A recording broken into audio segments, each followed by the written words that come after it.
Hello and welcome to the Justice for Gamers video game podcast. Episode 9, The Selfless Plug. Well, in this episode, JfG Ash is incredibly ill. JfG Alex locates the driving and racing hole. We discuss why season passes are complete wank. And also, this week's questions are totally legit. So sit back, relax, enjoy the show. And if not, go and buy some merch.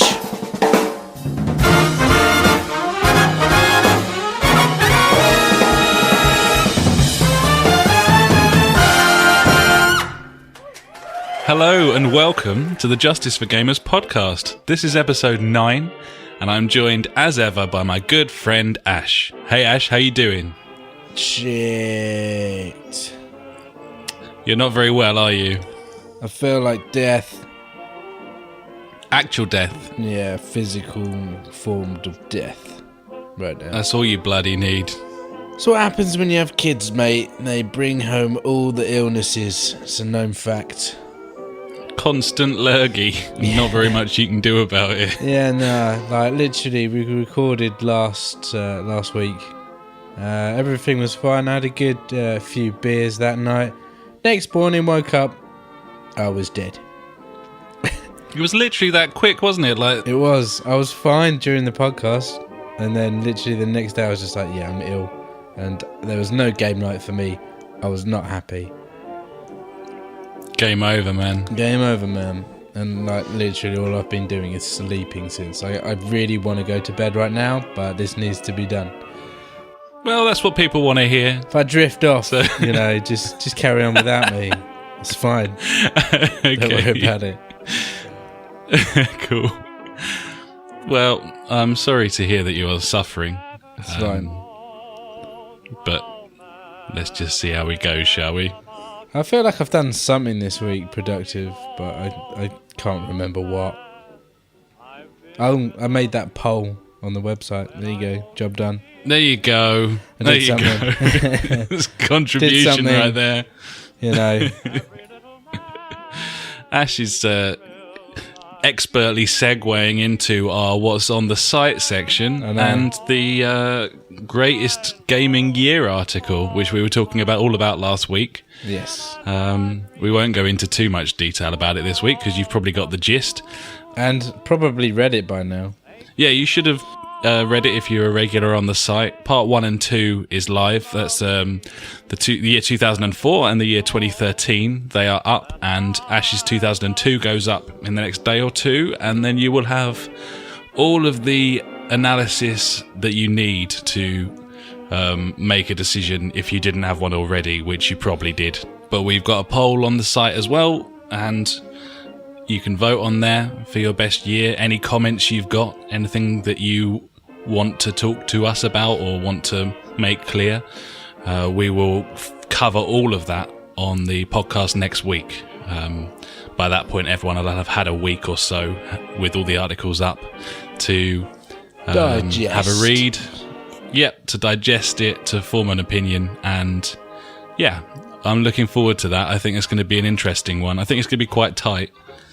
But I don't think anyone's going to vote for mine because it's very personal to me. Not like, yeah, this year's good because of this, this, and this. I'm like, this year's good because, you know, I bought a PC, which was ace.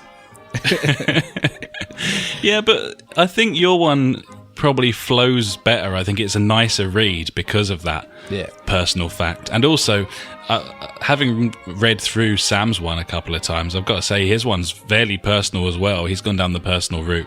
It's kind of really just me who's gone for the this happened, this was important. Half-Life 2. Half-Life. Yeah. Nothing else. But yeah, so that's up on the site. Go and have a look. What else is up on the site? Our shop's live. I'm not sure if we've talked about our shop before. I'd probably not. There's not a lot on it at the moment, but you know, you can get a nice fanny pack. Yep, fanny pack stroke bum bag. Yeah. Depending on how you live your life. We've got our Spreadshirt store up there. We've got 2 or 3 bits and bobs on there at the moment. A couple of t-shirts, a bum bag, because you got to have a bum bag, you know. Yeah, I think we're gonna have to troll face ourselves and get that on a t-shirt. That'd be cool. That sounds like a plan. I like that idea. We'll do that. Yeah, that'd be cool. Yeah, we'll find some pictures of our past and put them on there. Definitely. That'd be sweet. Yeah, a couple of t-shirts, you know. Yeah. If you've got money just loitering around, you know, might as well buy one. It's loitering, just laying about, not doing anything. looking cheeky. Yeah. Grab a t-shirt. It's cool. Damn right. So what else? By the time you listen to this, there might be another home video up. If not, then that'll probably be going up on Monday. We were also quite excited about the fact that this is podcast number 9, which means that, Ash, that next week's podcast will be into double figures. Now that's flown by fairly quickly. What do you think of that? Number 10, the big deuce. Is that what it's called? The big deuce. It probably won't be called that, but it should be, I think. It might be called that. Who knows? Yeah, man. It's definitely flown by. I reckon we have more listeners now than we did then, hopefully, you know, when we started, being none. It's a weird one, isn't it? Because for the first, was it 4 or 5 podcasts, we were using a free pro trial on Podomatic, which is one of the many podcast websites. And it gave us, throughout that sort of month, that first month, we had fairly detailed statistics of how many people were listening, and we could see the audience sort of slowly growing, and that was cool. Quite nice. And now we've switched over to a free host where we don't have those figures anymore. So we literally have no fucking idea. Which is kind of unnerving, quite unsettling, I find, Ash. I don't know about you. Yeah, I love not knowing how many people listen to us. It's cool, you know, the unknown. I think the moral of the story, well, not the moral, but the overall outcome really is, even if it was just our friends listening, I'd probably still do it. Yeah, I don't know if you agree. Mate. Yeah. Because we just have a chat every night anyway. Might as well record one of them. Oh, not this week, mate. I've been asleep. Apart from this week where you've been asleep. Yeah, that's very true. Also worth noting, we're recording on Wednesday this week because I have a gig tomorrow, which is Thursday. You can't come. It's in the past. Don't think you would have come anyway. Thanks. Yeah, if you came along, thanks very much. I'm playing in Bromley on Thursday. This coming Thursday to you. Never done that before. Plugged my music. A show. I like it, mate. Yeah, why not? Like, fuck it, mate. Yeah. It's a platform. I'm going to stand up. Next Wednesday, I'm going to be in the kitchen playing games. Come join me. Yeah. Come along. Yep. Get involved. Come on down. You know. Someone's tracing your IP as Probably. You say that. Yeah. Turns up. Yeah, don't do what? That. You fucking. The door's locked. No, you ain't getting in.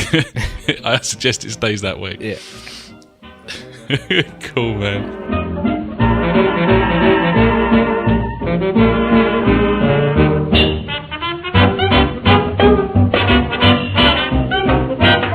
Well, I suppose we should move on to what we've been playing, which I'm guessing for you is not a great deal with your played illness. Loads of games. Yeah? I played at least half an hour of games before this podcast. Holy shit. I know, right? Big whoop. Want to fight about it. What was your half an hour? What did that consist of? It consisted of finishing episode 1 of the Borderlands... Tales of Borderlands? That's the one. So yeah, I finished that off, which was nice. The first episode. Yeah, I still don't know about those Telltale games, you know. They are shit. They are shit, did you say? Yeah, I'm engrossed in the story. They are shit. Like, I'm all about the story, and it's really good, and like it's keeping me entertained.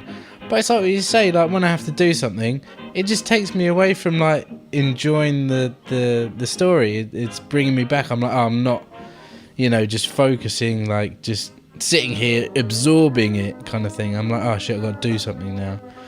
Which is gash. It seemed to glitch out quite a few times on the vocals as well. It would like say stuff twice, which is a bit annoying. But I do like it. Some of the things where it's odd. Like you have a choice, but in some points you feel like, oh, I've really made a choice there, and in other points I'm like, I didn't even do that. Like I'll click on something and then a whole cutscene will just start, and I'm like, what the fuck? There was like 5 other things to click on. What if I wanted to click on them? But I just clicked on the one that triggered the cutscene. I found that really annoying. But yeah, it's because you're not playing it, you're watching it, basically. Yeah, it makes me think like, well, if I do it, if I want to go through it again and I click on something different, is something different going to happen? I don't know, yeah, I'm not sure. But it seems cool, the story's developing. I like the characters, they're funny, classic Borderlands style, But I think I'm only going to enjoy this game because I like Borderlands, just like I said about the Back to the Future ones. Like that's the only reason I like that, or that's the only reason I played through the whole game. I mean, the Telltale thing was on sale over the past week for like £32 or £33. And I thought, you know what, for like the content you're getting, because each episode's going to be like 2 hours possibly plus.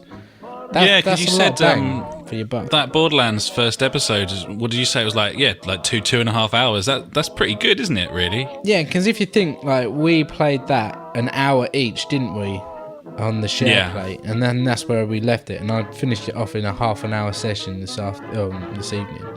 So I mean, 2.5 hours for like what are they, like £3 an episode, £4 an episode or something? Yeah, it's not bad, is it? Nah, like one if you buy the season pass. I mean, I bought the season pass for like £10, so I got 5 of them for that. So you're looking like pound an hour, which ain't bad. If you want to break it down like that, £1 an hour. Yeah, I mean, I know we were talking last week about some people saying like, it doesn't matter how long a game is or whatever. But when it's Tales from the Borderlands, when like it's got consistent pacing, hasn't it? It like moves you along, and it is like reading a book almost, or watching a film or whatever. Yeah. So it is kind of relevant, I think, the length of time it takes on that. Yeah. And it was nice because one of the decisions we made earlier in the game, I think I made it, to like save the robot guy. Spoiler, he came back, and I was like, "Wee!" That made me that's happy. cool. Yeah, so stuff kind of matters. There's like, I think there's like 4 or 5 major points that will make a difference, but that's about it. Are you at all tempted by the Game of Thrones ones? No, not at all. Really not. Like I like watching the program, and it's good, but I played the Game of Thrones game like when that came out on PC or whatever, and I was just like, oh dear, this is bad. And yeah, that's how not to use a license, isn't it? Yeah, definitely. So I don't know. I don't really want to play that in a game form. I think it's too good as a TV program to ruin with a game. What about you? Yeah, I can see where you're coming from there. I haven't actually started watching the new series of Game of Thrones. I think there's been, I don't know how many have actually aired. I know there were like 4 of them were leaks, like straight off the bat. There's 2 so far, possibly 3 by the time this goes out. I think the internet's kind of learned not to spoil Game of Thrones now. Everyone's kind of got it like in their DNA that, you might troll people, you might like be racist on YouTube, but you do not spoil plot points of Game of Thrones. So I feel fairly secure at this point. I do like binge watching shit as well, so I might wait till the whole series is aired and then watch that's it what all I did with the last season. We just waited until, was it like 10 episodes were done, and then just got them, and we're like, boom. Yeah, because it's so good. Cool. Like, you want the next one straight away anyway. It's such a treat, isn't it, when you can just like sloth down for like 10 hours and just really soak it in. Yeah, definitely. It's cool. Yeah, so I'll probably do that. But yeah, I can see where you're coming from. I think you've been more open-minded about these Telltale games than me, all in all. And I enjoyed the story when we were playing it and that, but it's just not enough of a game for me to want to play it. That sort of level of interaction, I'd rather just watch a film. Like, genuinely, I'd rather just watch a film. Yeah, Gibbons. The other thing that I noticed whilst being ill is being ill when you're an adult is nowhere near as fun as when you're ill as a kid. Because like when you're a kid and you're ill, you just lie in bed or go on the sofa and you just play games all day. It's great. No, mate. When you're an adult, you still got to get up, go to work. You got to sort kids out. I had to go and service the car. I had to mow the lawn. I'm like, I'm ill. I don't want to do this. I just want to lie in bed and like veg out and play like GTA or Skyrim or I don't know, some games to just like sit there and waste 10 hours of the day before I go back to sleep. And I don't know, it's nowhere near as fun anymore.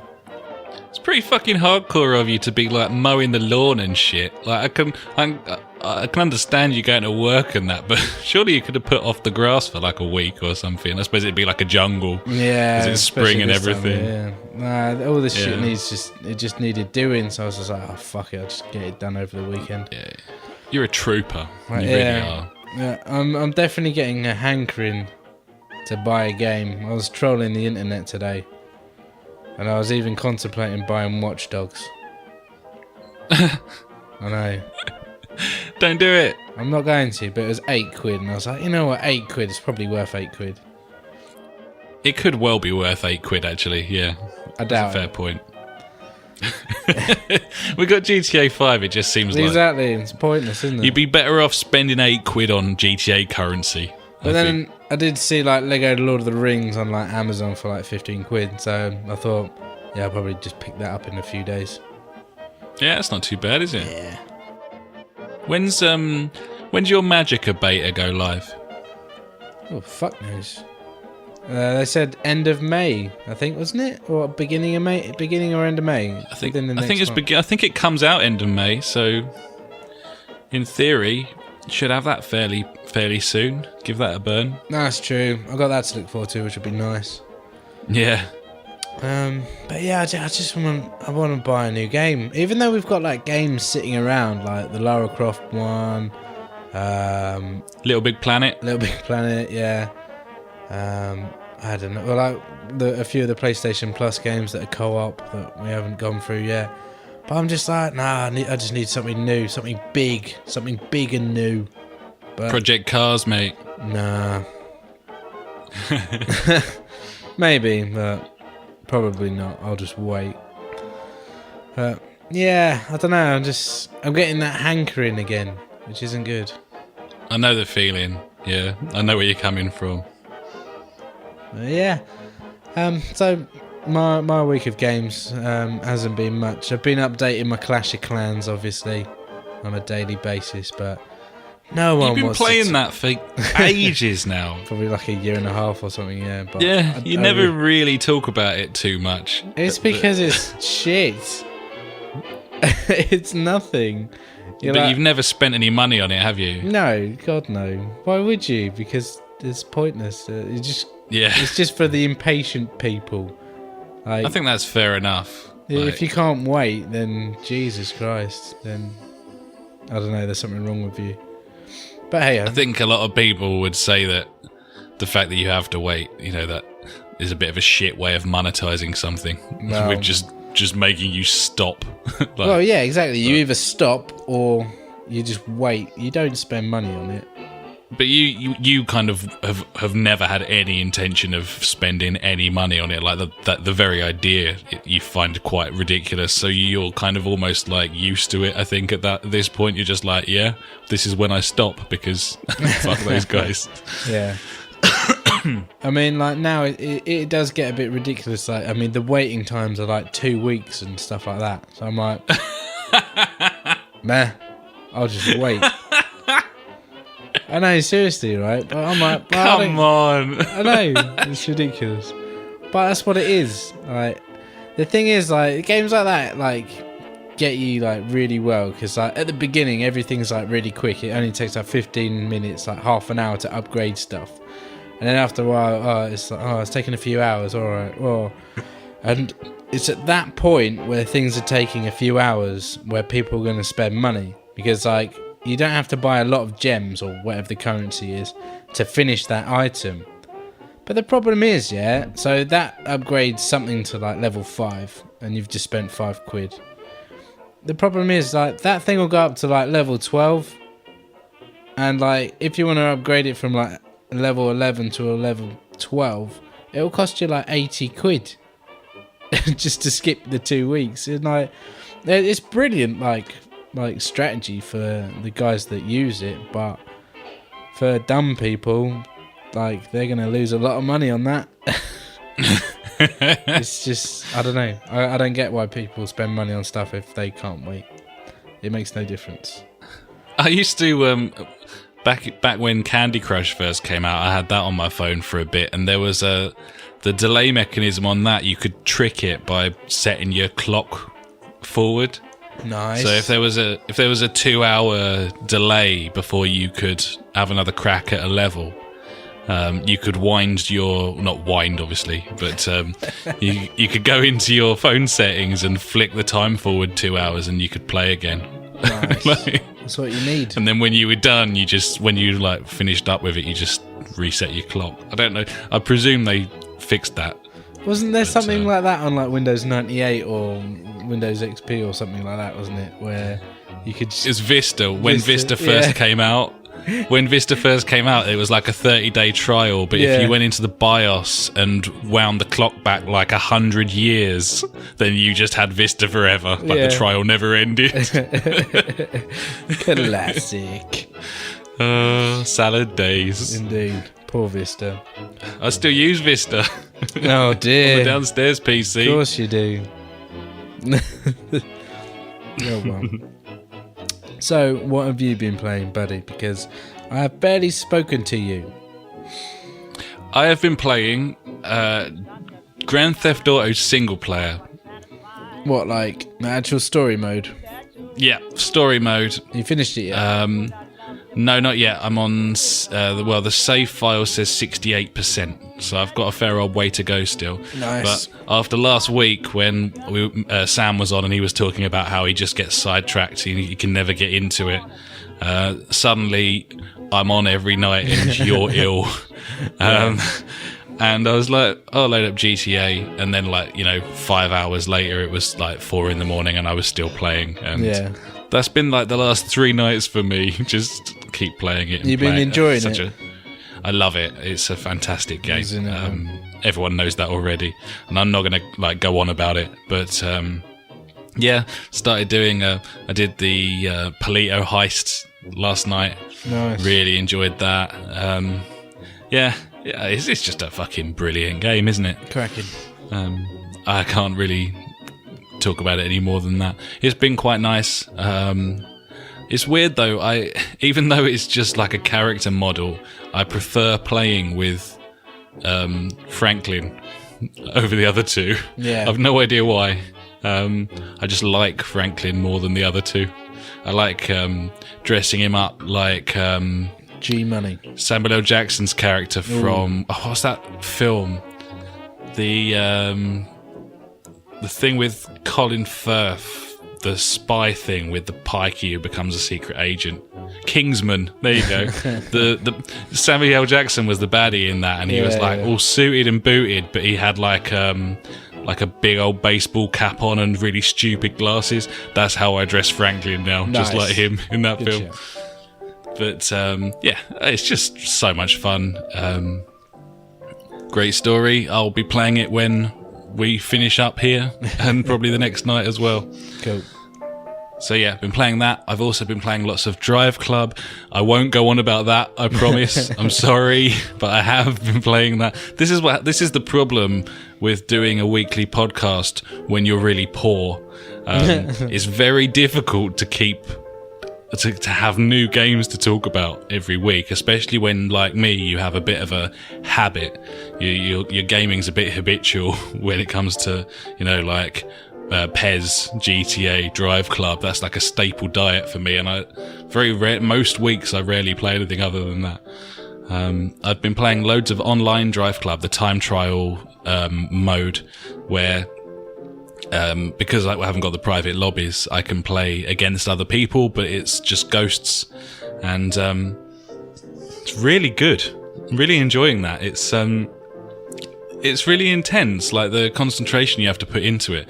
You see other people's ghosts as they're going past, but you've got like a live timers, like Formula 1 style scoreboard where you can see like when other people put in purple sectors or, you know, go faster than you somewhere where you need to make up ground and stuff. Yeah. Most of the rounds last 12 minutes. It drops you on a track. You get 12 minutes to do as many laps as you can, and whoever put the fastest lap in after 12 minutes is the winner. It's really addictive, and you can't get shunted, so it's best of both worlds. It's filling my driving and racing hole at the moment. Nice. Which is cool. Is that next to the point and click hole? Indeed, it just south of it. Just round the gooch. Ooh, danger. Dangerous. What else? Never Alone. I've been playing Never Alone co-op with Ellen, and that's been really good. We were doing a bit of that today. She was the fox and I was the girl, and that's such a lovely game. Was that a bit of role playing? Absolutely, yeah. Absolutely. It's that game's brilliant, and I've already completed it twice, and it's made me want to go through it again. Yeah, I love that game. That's cool, but everyone's played that if they've got a PlayStation. And the last thing that I've been playing was a new demo, because I always check the demos on a Wednesday in case they've put something new up. As I said, I'm poor. It helps to have something to talk about. Shiftlings. I've been playing Shiftlings demo. Is this like Keflings? It's nothing like Kingdom for Keflings. No, mate. Love that so, Shiftlings is a 2D puzzle game with two characters, and there's a cutscene at the beginning. They're two alien dudes in little space suits, and they're tethered together via like an oxygen line, and one of them has a really fizzy Coke, and it balloons him up really fat with all the bubbles. And so he's really fat, the other geezer's really small, and at the touch of a button you can fire the bubbles through the tube to make the other one fat and the first one small. So all the puzzles are centered around the fact that you've got a big dude and a little dude. And it's quite a clever, fun little game. I only played the demo, it's only got a couple of levels on there. But, yep. It's free download to play the demo, so you should do that. Because it's free. Because it's free, yeah. And next week's What We've Been Playing section will probably take up most of the podcast, because I think the new PS Plus stuff's out, isn't it, next week? Is it normally yes, it is. 6th or something like that? And who knows, I might have bought Watch Dogs. Yeah, it could happen. I doubt it.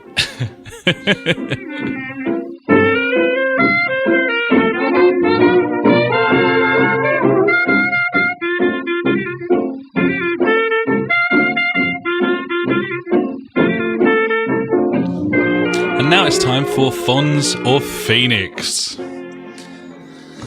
And the website. Yeah, cheers for that.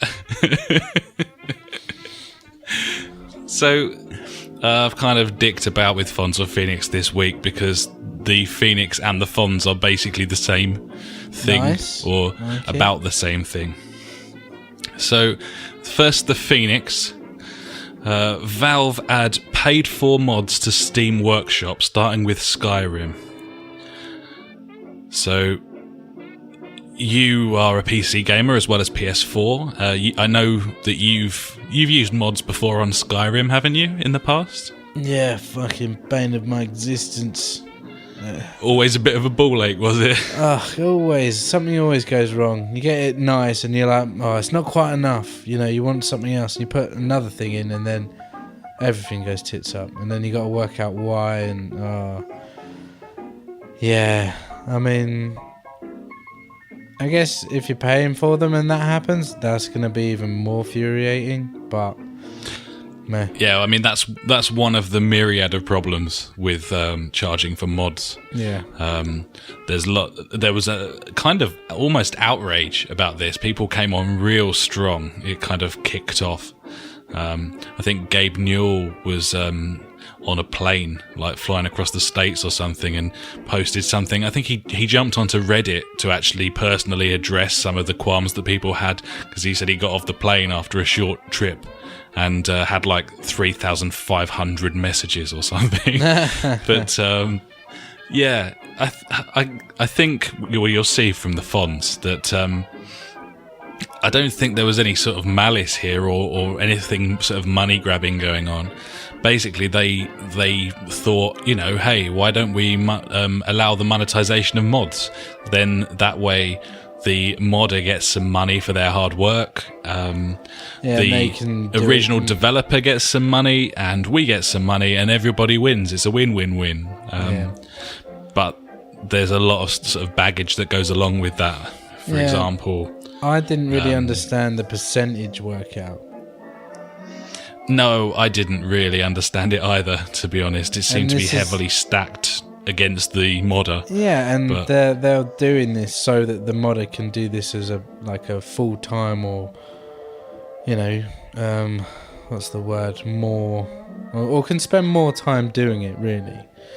Yeah, get paid for their work, treat it like a career almost. Yeah, but if they're getting the smallest percentage pay packet out of it, then surely that doesn't really work out in the best form for them, does it?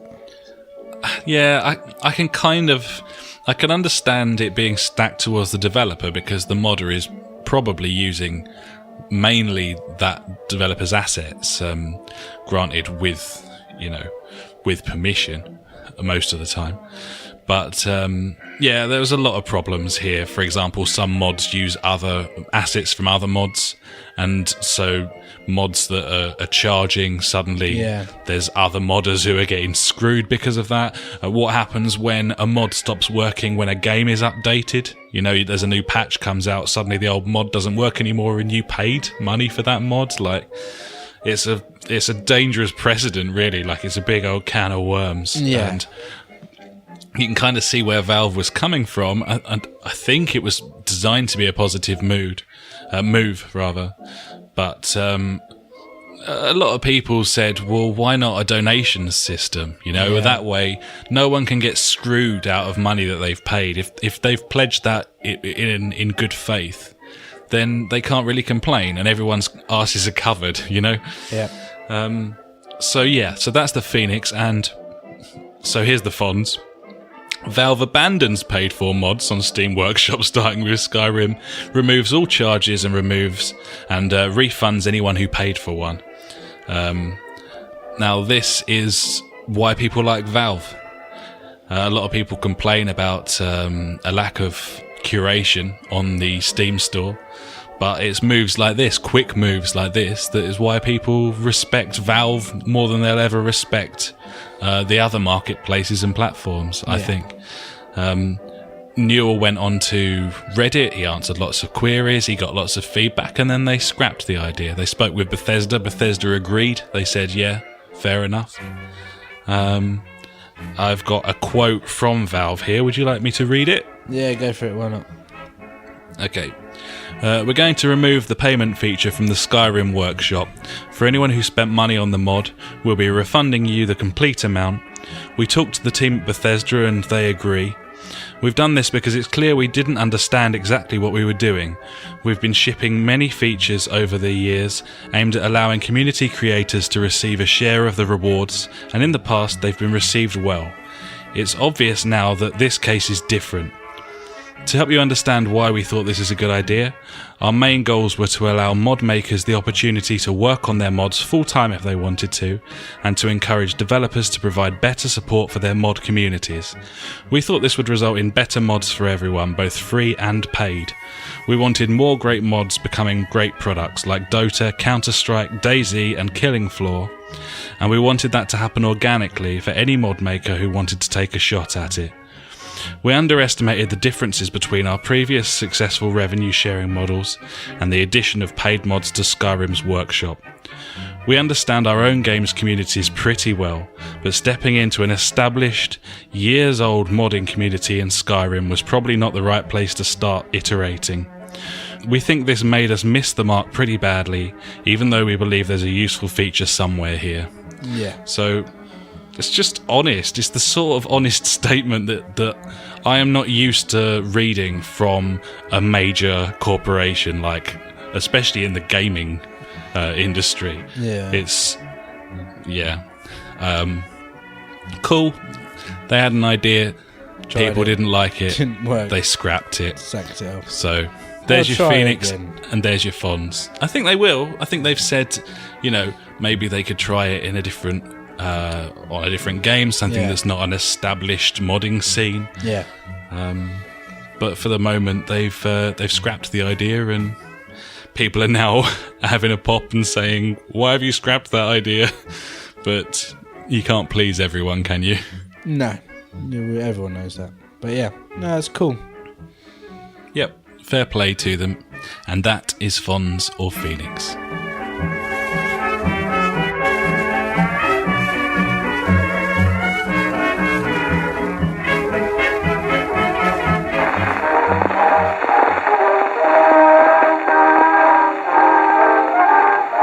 And now it's time for the news. The news. The news. The news. Bleh. Bleh. Dead. Bleh. Number one. See, I've noticed this actually. This is number 9 now of the podcast.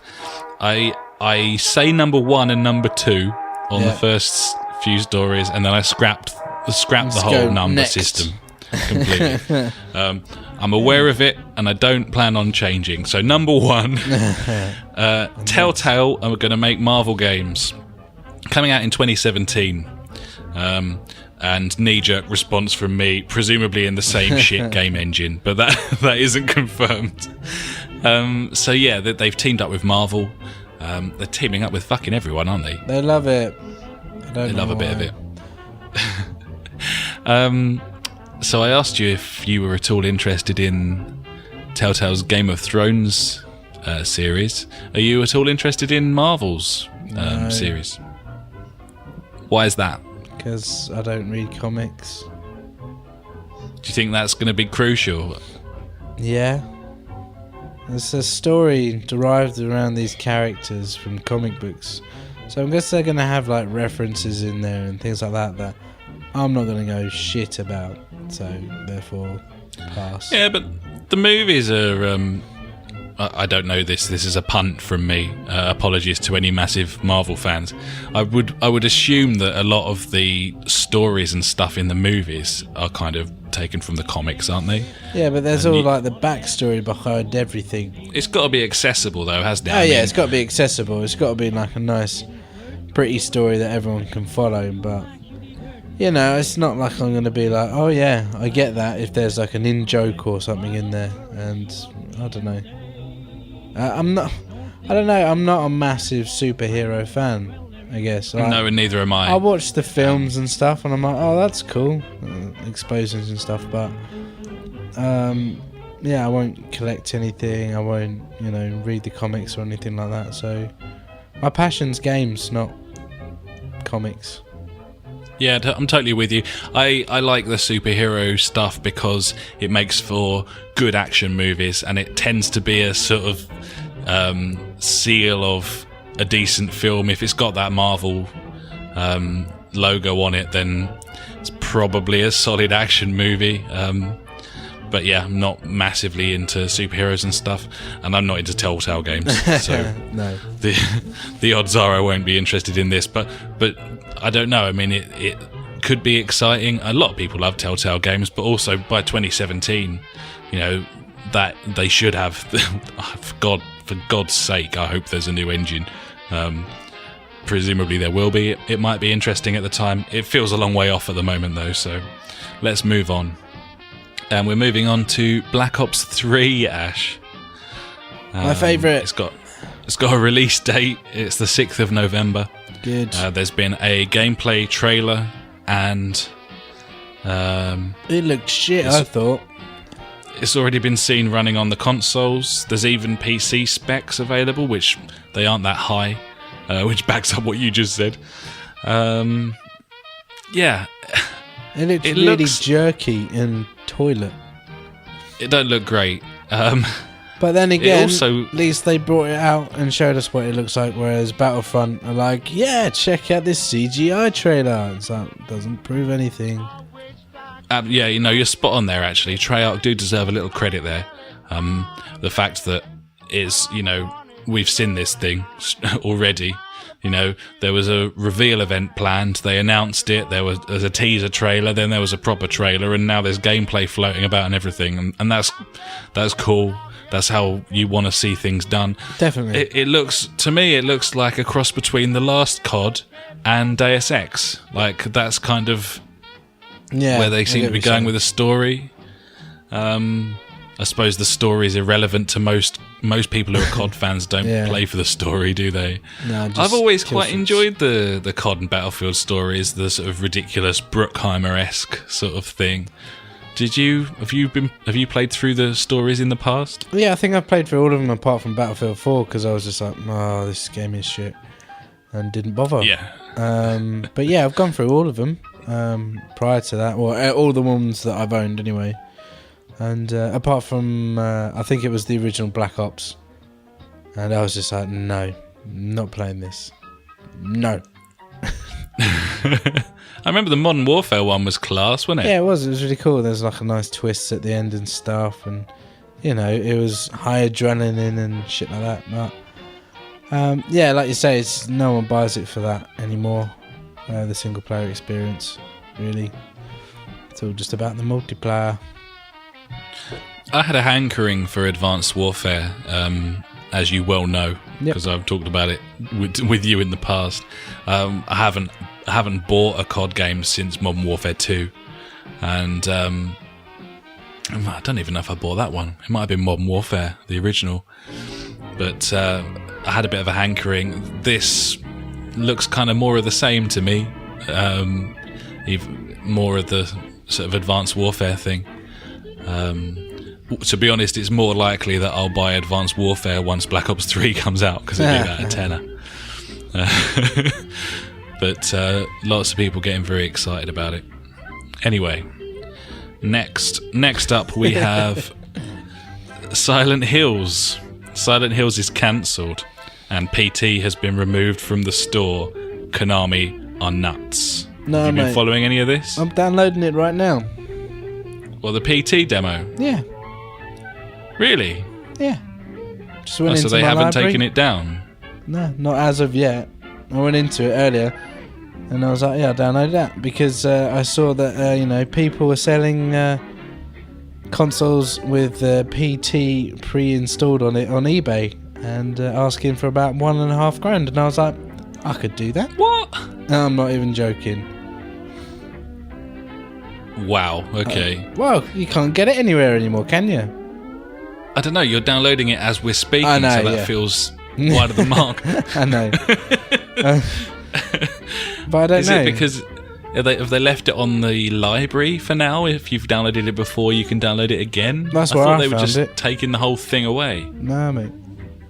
That's where I found it. I went into my library and it was like, yeah, download. I was like, yeah, right. Okay, well that's pretty mental.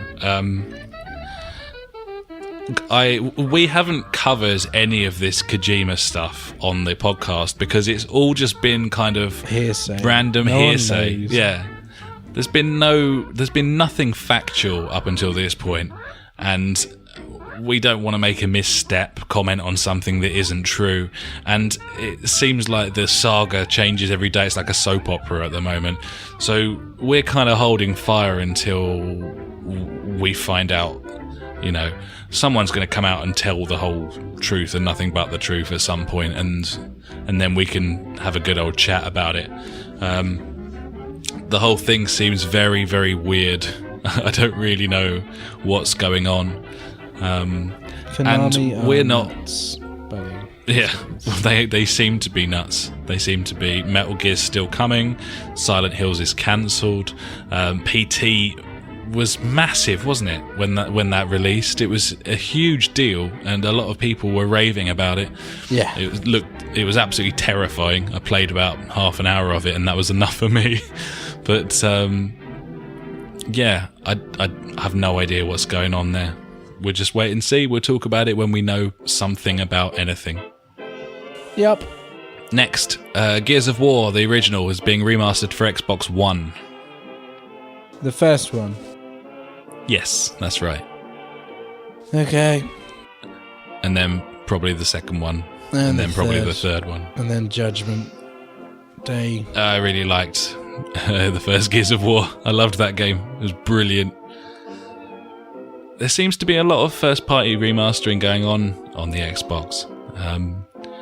We had The Last of Us. Yeah, I mean, it's understandable, isn't it? People will buy it. People like it. Yeah, true. I mean, people might have transferred over from the PS3 to the Xbox One and stuff like that, so they never got to play those original games, so might as well give them the chance to in glorious new 900p, possibly. I knew where you were going. I was still happy to wait for the punchline there. I didn't know whether to go for 720 or 900. I was like, ooh, just slap round the chops. I know. Yeah. No, it's cool. Yeah, that's cool. I liked Gears. Yeah, it's a good game. Nothing much else to say about that. Shall we move on to Codemasters, who suddenly announced and released a new rally game this week. Have you followed any of this stuff? I knew that it was on early access or whatever, but I didn't really see what it was about. So yeah, they've been teasing Dirt 4 for seemingly fucking forever. And then all of a sudden this week they've released Dirt Rally early access, Steam only, and it's a proper simulation game. It's not Dirt 4, it's not the follow-up to the other ones. It's a different sort of thing. It's running in sort of last-gen engine, and it's apparently rock hard. I haven't played it myself, but apparently it's incredibly difficult. It's basically like driving a real car round gravel and snow and stuff, which doesn't sound fun. I find incredibly appealing. A lot of people wouldn't, but then I'm a big sort of racing games fan. So surely you'd really want to use like a proper steering wheel and pedal set for that. Then you wouldn't want to. I think you would not want to do that with keyboard and mouse. That would be horrible. No, no, you wouldn't. It looks cool. I think it looks quite nice graphically. A lot of people are moaning that it's not in the new engine that they've been working on for F1 2015. If I had a computer that could run this, I would probably get it because it's 25 quid early access at the moment, and there's more content on the way. And yeah, I love a good challenging racing game, and apparently this is one of the most challenging racing games of all time. So cool. Yeah, find it quite appealing. Next, Batman Arkham Knight has a £33 season pass for 6 months of content. What's the fucking point? We give up. I just don't get it. Why? You can, if you watch any of the trailers for Arkham Knight, of which there've been numerous over the last couple of weeks, they all end with pre-order now to get special character model Harley Quinn. It's just a never-ending. It's just I don't know if it's always been like this, the games industry, but it just feels like at the moment it's not even just in your face, it's like pressed up against your fucking eyeballs. Give us your money. Give us your money. Yeah. You know what I mean? I know, it's just ridiculous. I mean, like you say about all the pre-order things, and then if you pre-order from one place you get this, if you pre-order from another you get that. So for fuck's sake, just give up and just give us the fucking game as standard. And all these things are of no benefit to the consumer at all. No. Like they're specifically beneficial to the developers, the publishers, and the retailers. I'm just sick of hearing all about season passes before a game's been released, before anyone's played it or previewed it, or before a review scores come out. Like, I'm so bored of hearing about the fucking DLC content when a game is announced. Yeah. Sometimes before you've even... Like, Evolve. When Evolve came out, no one had even seen a fucking screenshot of it yet, and they were announcing DLC packs and season passes and stuff.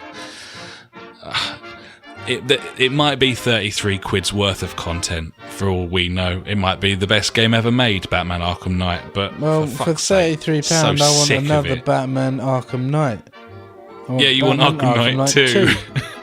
2. Yeah. That's what that content's got to involve. No, it's just so soul destroying at this point. Just and yeah, a lot of people will say, you know, just fucking ignore it then. Some people like it, some people don't, whatever. It's just Stop it just putting gets a it bit right in our much. face. Yeah. Fuck's sake. Let's move on. And let's move on to the new PS Plus and Games for Gold lineups, which luckily went live a couple of hours before we did this recording. As I said, we're on Wednesday, so we're missing out on Thursday's news. Normally you'd have that. We'll cover that next week if anything happens. But the new PS Plus lineup. Lots of PS4 games, which is nice.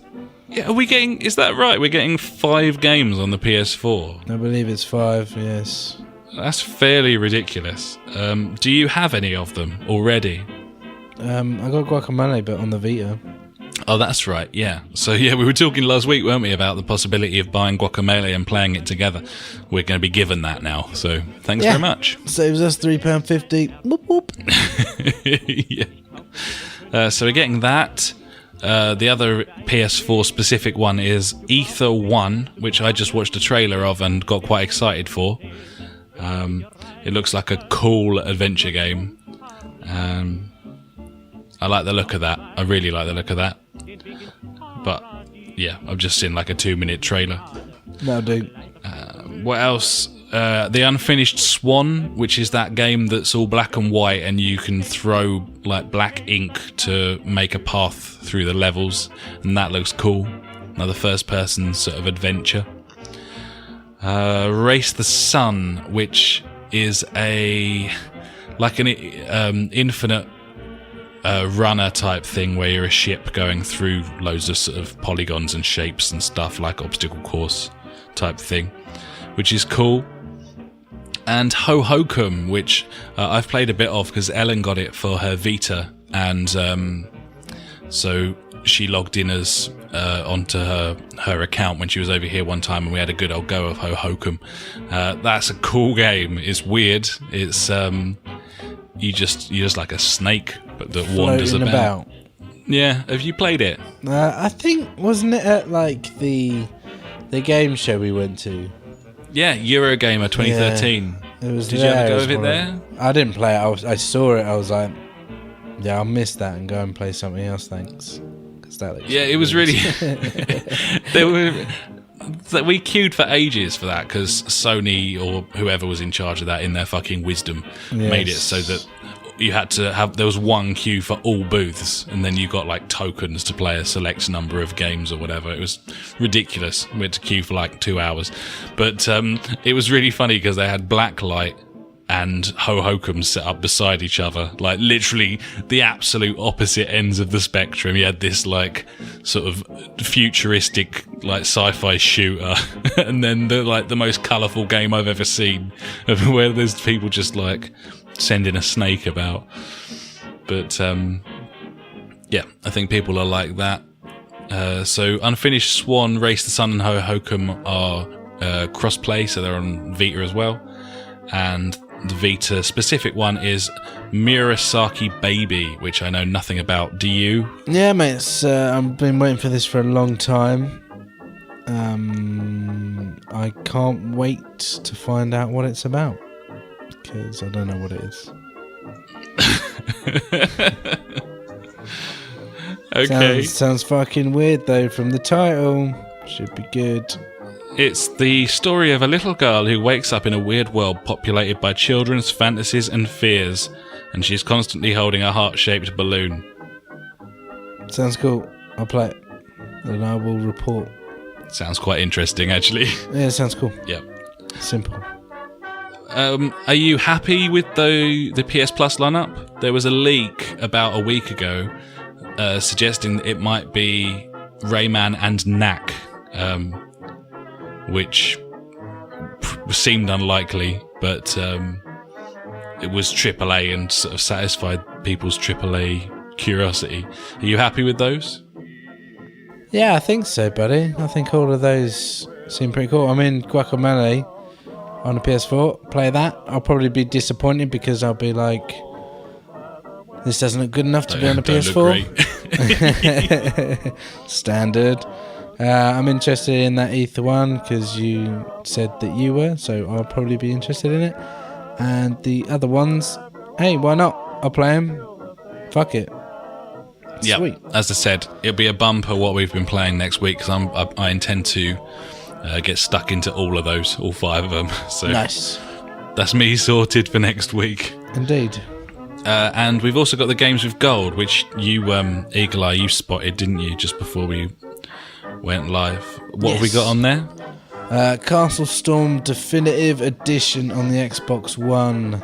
And then on the Xbox 360 is Mafia 2 and F1 2013. Yep, there you go. Seems pretty dated, but meh. I don't know. It's alright, isn't it? Free games. Yeah, I don't know. I don't want to get in trouble, so... It's fine. People are always going to have a sort of vague sense that we're massively biased towards Sony because of the fact that we both have PlayStations and we don't have Xboxes. No. If I still had my 360, I don't think I'd be very happy about Mafia 2 and F1 2013. No, not really. I mean, the last month they had much better than that. Yes, definitely. So, yeah. So not a great month even for those guys. Boo-hoo. Don't really feel like they're trying that hard sometimes, Microsoft, with the Games for Gold thing. No. It's almost like they feel like, well, fuck it, you know, you were paying us like 40 quid a year and we weren't giving you anything back, so you can take this and be happy with it, kind of thing. Feels like a different outlook there. Yeah. But it's good that they're doing it to compete with like PlayStation and stuff. So I mean, it's always good for competition and shit, innit? Yeah, and I think if you add up the sort of net value of the 5 games we're getting, then it probably wouldn't be much more than the single Xbox One game anyway. I mean, Race the Sun, I think, was like 8 quid when it came out, like a year ago, and Guacamelee you can get cheap as well. So in terms of like value, you're not talking a massive amount of currency there, but it feels good because you get 5 different things to have a crack at, and yeah, I'm happy with it personally. Cool. Oh, I have had my sorrows and pain, but sunshine comes after the rain. So let's move on to everyone's favourite section of the podcast, which is Out This Week. Are you excited, Ash? I hope there's something good because I got money lying around. No, I haven't got money lying around, but I want a new game. Well, last week we didn't really make the effort with this section. There were at least 2 games I read out last week that I had done absolutely no research into, which was a poor fucking showing on my part. So this week I looked into all of the games. I've watched videos of them. I've looked up information about them. And I'm here to tell you all about them right now. Okay, go. Hit me. Do it. Space Hulk is coming out on the Wii U on May the 2nd. It's XCOM with big mech aliens on a spaceship. Sounds good. If you got a Wii U, I'll play that. Yes. Wolfenstein: The Old Blood is coming out on Xbox One, PS4 and PC on May the 5th. I still want to play that Wolfenstein game. It got quite good reviews in a lot of places. Apparently it's a really satisfying shooter, and I was put off originally because it was just single player only, but it keeps dropping more and more in price and it becomes quite tempting. Well, that was one of the many games, well, not many, one of the few games that I was actually looking at earlier today thinking, I might buy that for 15 quid. Yeah, it seems like good value. Apparently it's really fun, like a really fun campaign. It's a good sort of 12-15 hours as well. Like it's decent value for what you're getting. And this is the DLC for it, but it's standalone, isn't it? Yeah, you don't have to have the... yeah. Which I much prefer that. I like that. I liked it when they did it with Infamous as well. I think it's cool. It makes sense to me. Like, you know, you ship it out and it works whether you've got the game or not, and maybe you'll get some more sales on the original product from doing so, but you're not limiting it to the user base that bought the game in the first place. Yeah, definitely. Or especially if you're buying physical editions still, you might have traded it in. Yeah. You can still have a crack at the DLC, so that's cool. High Strangeness is coming out on the Wii U and the PC. This is a bumper week for the Wii U. It is a dungeon crawler where you can switch between 8-bit and 16-bit, which is often the puzzles are kind of centered around that. So in the 16-bit, you'll be able to sort of travel further forward and backwards into the background because it's sort of 2D thing. Okay. Cool idea for a game, actually. Yeah, I'm like quite that. jealous that it's not coming out on our systems. It's as someone who had an 8-bit system, had a Master System, and then upgraded to a Mega Drive when I was a nipper. And it's really nice how they've done this. It's worth having a pop at some videos on YouTube. High Strangeness, it's called. Interesting looking game. Might be worth a punt if you're a PC gamer. You know, not graphically demanding at all. So. Yeah, maybe, buddy. Worth a look. Let me see if I can pronounce this properly. Vertiginous Golf. Sounds good. We'll stick with that, shall we? So this is Steampunk Crazy Golf. Right. Okay. It came out early access like a year ago. It's finally launching proper. It's a crazy golf game with a sort of steampunk sort of theme to it, but all of the menus and how you negotiate between the different holes and so on, all of the menus and everything are all first person. So it's like a sort of first person adventure game. You sit down in a chair and they pop like an electronic VR headset on you, and then you materialize on the golf course, the crazy golf course, and it's it's like a cross between BioShock and there was a mini golf game, a Shooting Stars mini golf game on the BBC website in the about 10 years ago. I don't know if anyone else played that, but it's like a cross between the two. It's really weird. It looks fun. Nice. And the only other thing, Not a Hero, is coming out on PC, which is a 2D side-scroller. It looks really funny. It's got a little geezer in the bottom left-hand corner who sort of commentates all the way through the levels. A really sort of fast, sort of shmup type thing. So that's cool. That's coming out on PC. So if you're PC or Wii U, then you're sorted next week. But for the rest of us, there's dick all, frankly. Apart from the PlayStation Plus games and games for gold. Yeah, which we're more than happy with. Which is fine.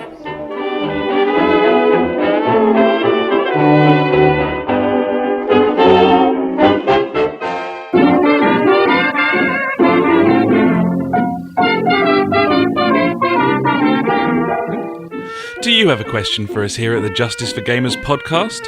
Every week we'll be ending the show with questions and comments sent in by you. Pop us a message on one of our social media sites or send an email to contact@justiceforgamers.com and we'll do our best to sort you out. So now it's time for questions and answers. And this is kind of pertinent. I've been talking a hell of a lot. It feels like I've been talking loads this week. I've been trying to do a lot of the talking because I know that you feel fucking awful. True. And so that's kind of relevant to this question, which you asked earlier, which was, what's the best game to play when you're ill? So I was thinking about this earlier, and you don't want anything too taxing. You don't want anything that you got to focus on. You want to be lying down, don't you, really? Oh yeah, Gibbons, you want to be lying down, but you want something that's going to immerse you into it for a good few hours where you can just forget about being ill. Yeah. So that is the trick. What are you going to play when you're ill? So you're talking your easy story game. Yeah. Where there aren't too many punishments for death. You don't want something like, like the absolute last thing you want is something like Trials, where it like anything that's vaguely frustrating. Or Dark Souls. Or Dark Souls, the worst possible game you could play if you were ill, I would imagine. Yes. Yeah, you want something, as you say, you want it to completely take your mind off of things without frustrating you, and you won't be at your best. You're not going to be performing the way that you normally would when it comes to gaming skill. So, yeah, I mean, the Telltale games, I'd imagine, would be a good shout, to be honest. That's not a bad shout, yeah, because obviously you're mainly just going out, watching it, not really doing anything. So, yeah, yep. That would work. And you said Skyrim, didn't you? Which is a really good shout as well. Yeah, because with Skyrim, obviously, you haven't got the main quest. You can just get on your horse and just ride away and then see where it takes you, which is all nice. A bit of exploration, can sometimes... Well, it can always take your mind off whatever you're thinking about, just going around doing stuff. Yeah, totally, man. And the further through that game you get as well, the more overpowered you become, and it gets to the point. It's certainly towards the end of my first playthrough of Skyrim where I was just one-shotting people with fireballs like all the time. So Classic. It didn't really feel like I was going to get done in. And even if you do die, you've probably just quick saved. So, similar with GTA as well. It's another good one, buddy. Open world. It don't fucking matter if you die, does it? Nah, not at all. Start again. I mean, you got the beauty in that game with either going down and doing the story mode or just dicking about and doing what you want. Go find some stunt jumps and stuff if you want. Things like that. It's cool. Yeah, it's a great time waster, but you do kind of feel immersed in that game even when you're literally doing nothing in it, just like scudding about or whatever. Yeah. So that's a good shout. For me personally, it'd probably be PES, because I'm so used to playing PES while listening to podcasts, or I'll have like a YouTube Let's Play playlist on the laptop and I'll just sit that next to the TV and I'm just playing PES, and I'm sort of vaguely paying attention to that, vaguely paying attention to something else, and that tends to be that's kind of like my autopilot game where I can just stop thinking about it and I'll still play pretty well because it's kind of muscle memory and you sort of know what you do. It's like driving after a while, innit? You ain't got to concentrate anymore. Yeah, you just do it, didn't you? You know where you're going. Yeah. Yeah, it's a good shout. I think for me, the biggest thing is whether you can like lie down or not, because I tend to play. I think everyone must have their own like gaming sitting positions, but I do all of my gaming sitting cross-legged on the end of my bed. That's how I do all of my gaming. And I don't feel like I'm playing at my best on if I'm doing like racing or a football game or anything like that. I feel like I don't perform as well unless I'm in that position. It's really weird. No, if I'm at a mate's house or something, I need to like get cross-legged on the floor spot. within a certain distance from the screen. It's kind of like a weird thing. I think for me, the best game to play like whilst being ill. Unfortunately, I didn't get time to do it this time. But it'd be some kind of linear adventure game where you haven't really got to go off the tracks that much. You can do, maybe find a few shiny things here or there. But what did pop to mind was like the Uncharted series, or like one of the Tomb Raider games, and just set that on easy mode, and then you can just stroll through it, and you're just really taking it in and just shooting people. It's really easy. You haven't got to do much. It's still quite a challenge. I think that would be my choice of game to play whilst dying and being ill.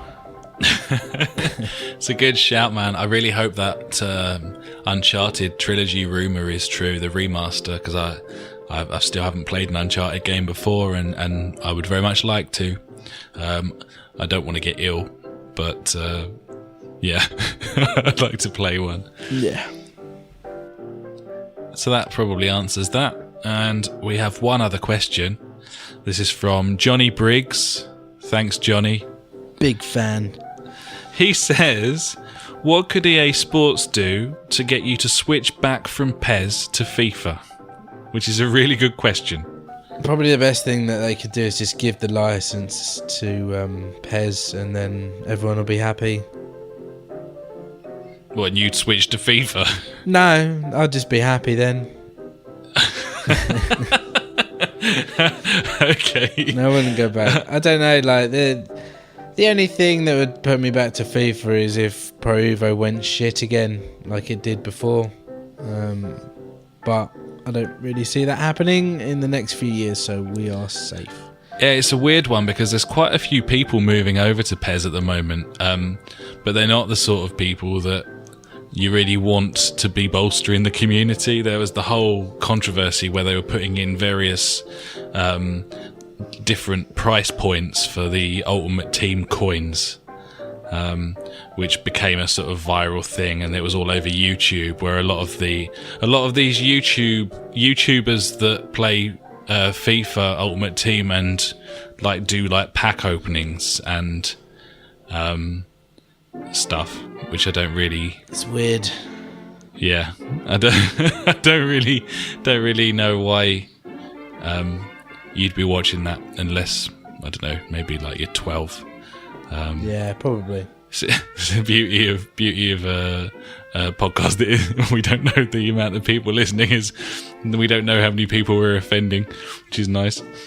Yeah, I'll tell you how they could get me back is if they put in online co-op career mode, and I would switch back instantly. True. That would be fun. That would do me. Even if the games were exactly the same as they are right now, if there was an option for me to go in there with 3 or 4 mates and play through career mode, the Master League mode, with take over a Premier League team, have someone in charge of transfers, someone in charge of training, someone in charge of tactics, formations, whatever, and then all of you play against the computer through a standard season, just like you do against the computer, but with friends. I would switch back instantly. Yeah, buddy. I'll do that with you. Gibbons. I don't see any other way of doing it, though. No, I mean, I love the new PES game. I can't believe how good it is. And I don't miss FIFA at all, quite frankly. No, not one bit.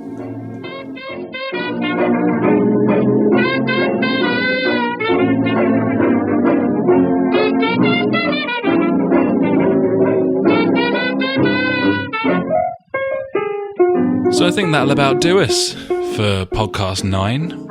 How are you feeling, Ash? Are you hanging in there still? I need to go to bed. Are you excited about? Are you excited about sleeping?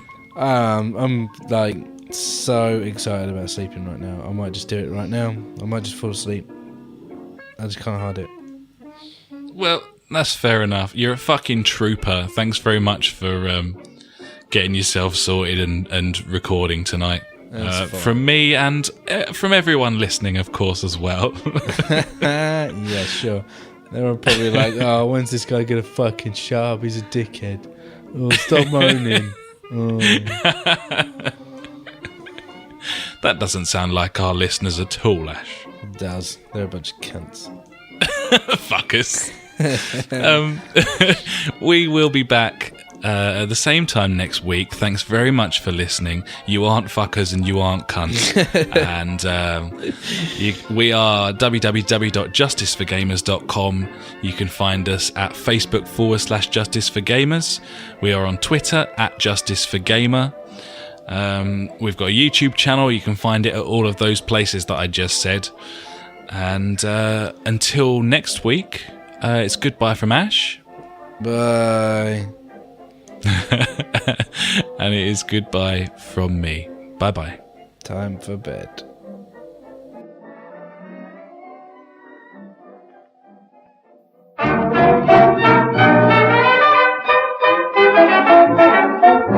You've been listening to the Justice for Gamers podcast with Ash and me, Alex. We release this every Sunday night, so you can preload it for the week ahead. To find out more, head to justiceforgamers.com, Facebook/JusticeForGamers, or Twitter @JusticeForGamer.